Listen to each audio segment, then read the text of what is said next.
Welcome back to the DK Custom Product Channel. Today we're going to talk about 6 pricey items for your Harley that are worth every cent. Are there going to be more than these 6 items? Yeah. But these are 6 that came right to mind that are important to have for your Harley.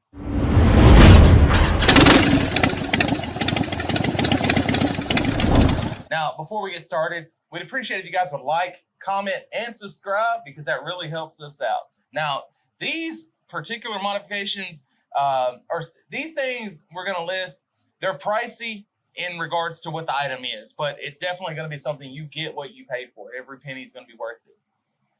All right, and we're going to list the 6 that we came up with. Obviously, there are more. Yeah.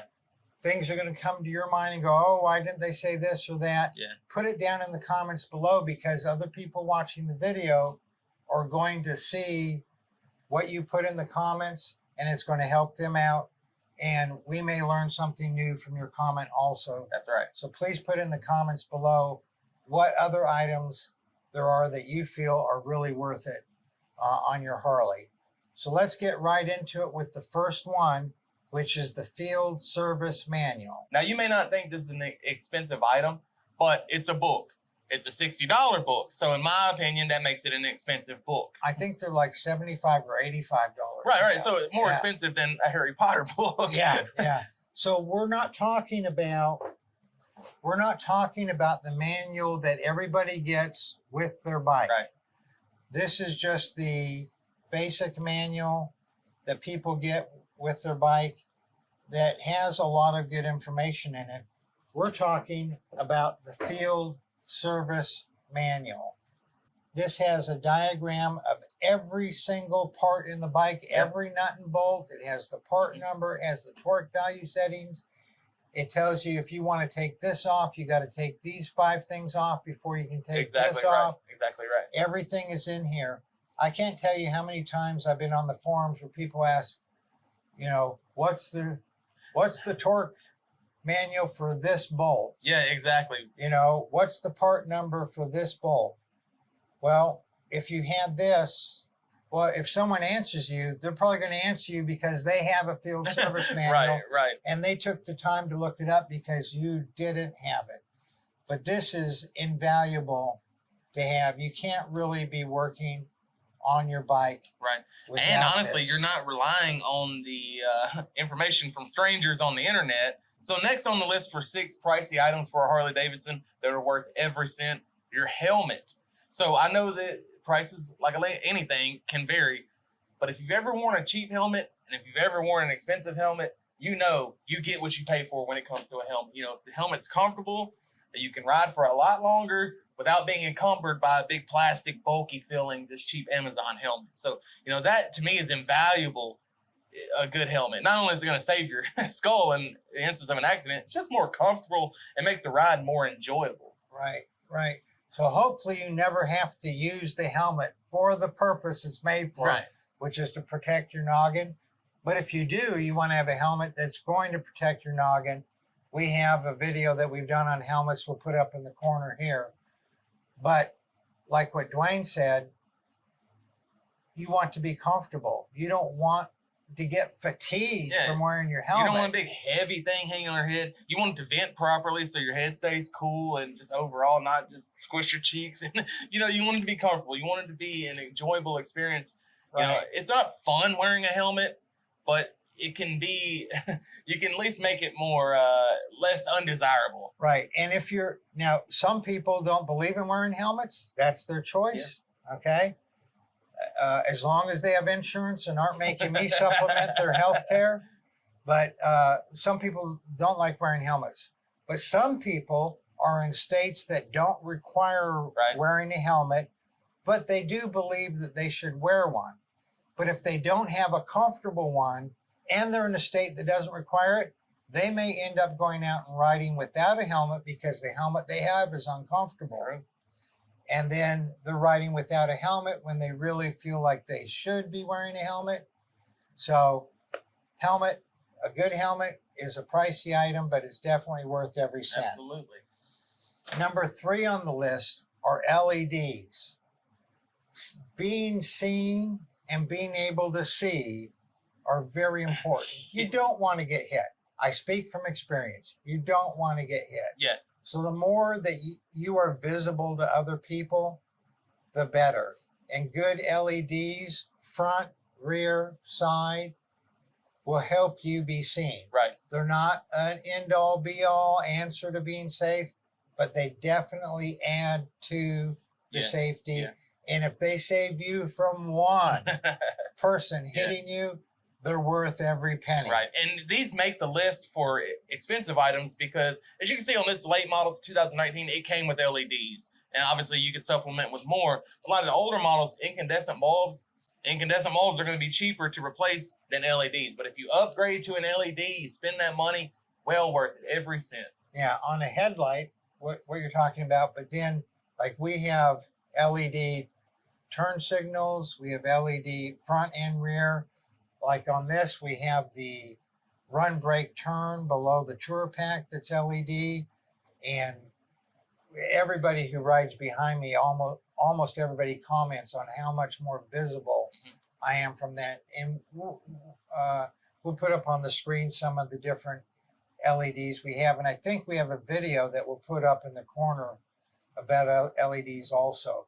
But again, anything you can do to increase the likelihood of people seeing you is worth every penny if it saves you from getting hit one time. Right. So while it's not cheap, it's worth it. Right. The fourth thing is related to the comfort triangle.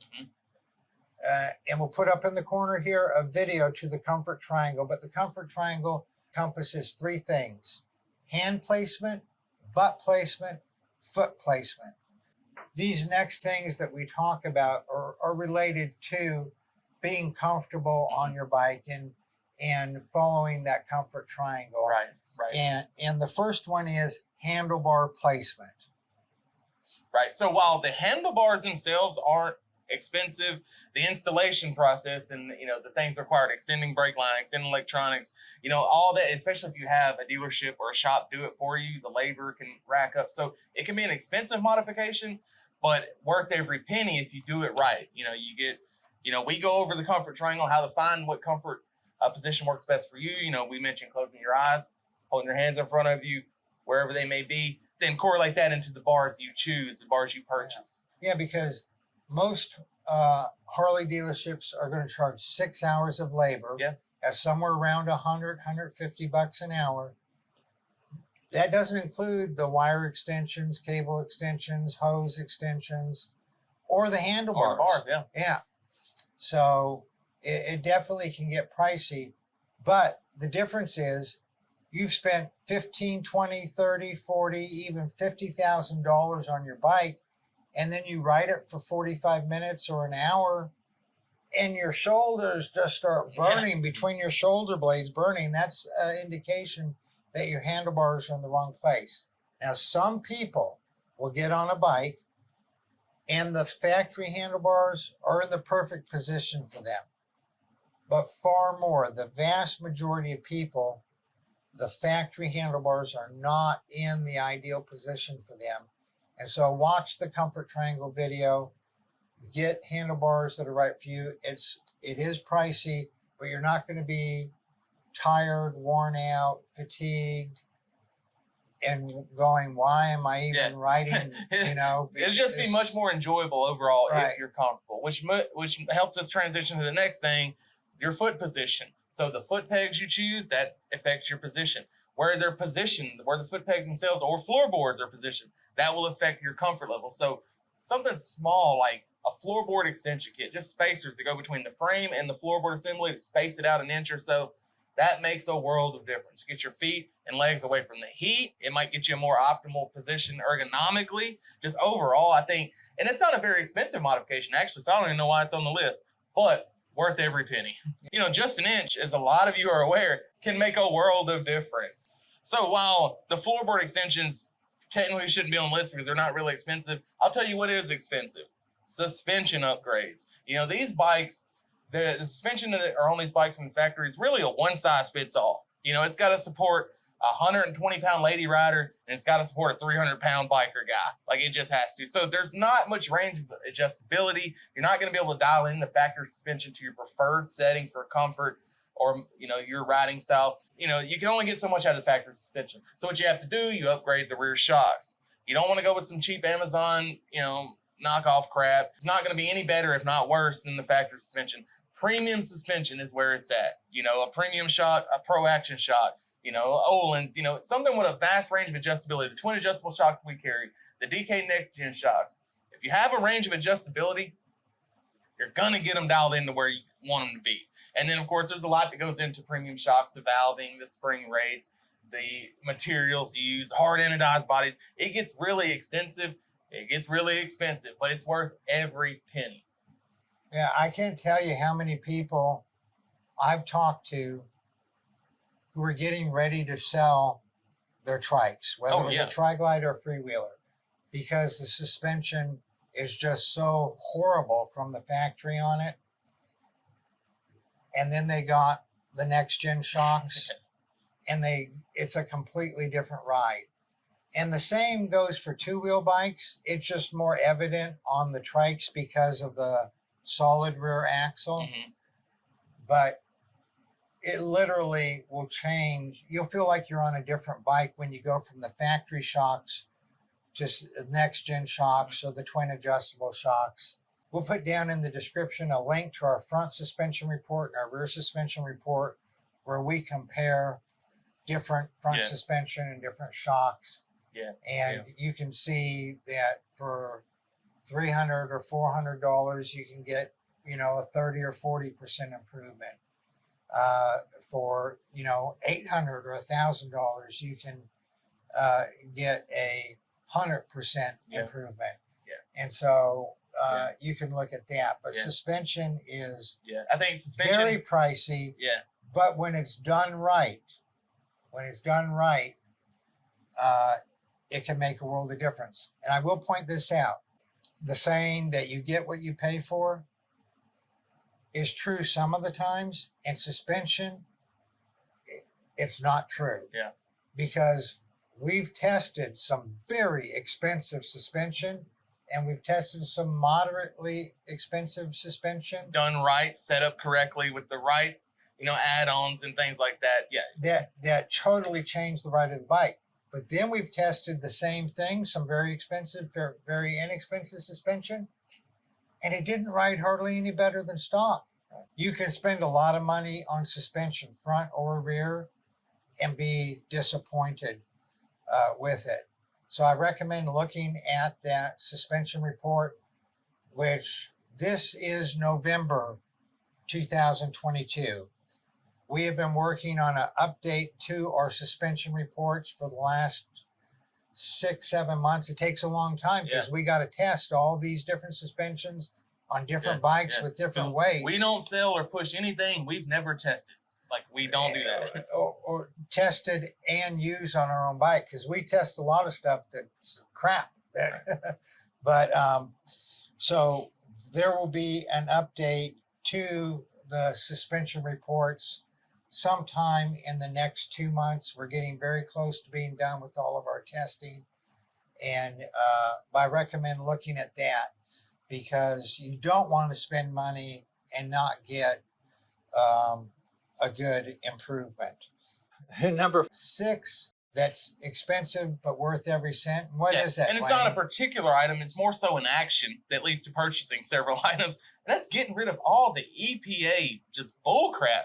The hot box that they call an air cleaner, that air box. Get rid of that. The choked up exhaust system. Upgrade that to a more free flowing system. On some models like late model Sportsters, even in stock form, they need a tuner. Like, you need some fuel enrichment. Something like an XIED or Power Vision, or even an FP3 or FP4. Get rid of inadequate fuel management system. The M8s don't really need a tune. They're great from the factory. They maintain a really healthy air-fuel ratio, even with upgrading an air cleaner or upgrading exhaust. So this isn't a particular item. In general, it's just getting rid of that EPA crap.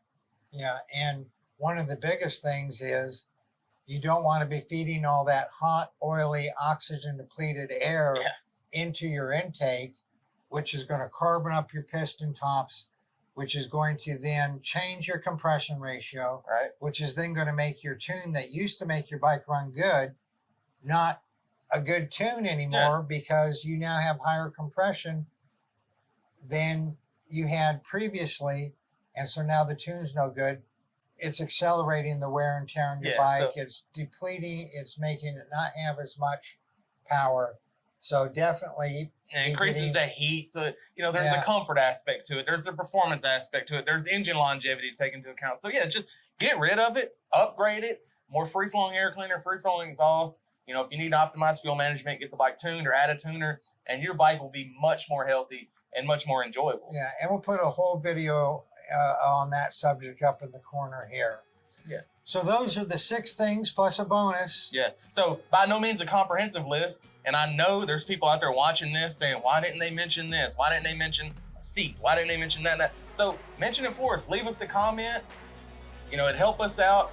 Other viewers, myself, I always check comments. I always look at comments, see what others have in regards to input. So you'd be helping other people out. So if there's anything we missed or if you feel like should be added to this list, leave us a comment below. Y'all ride safe out there.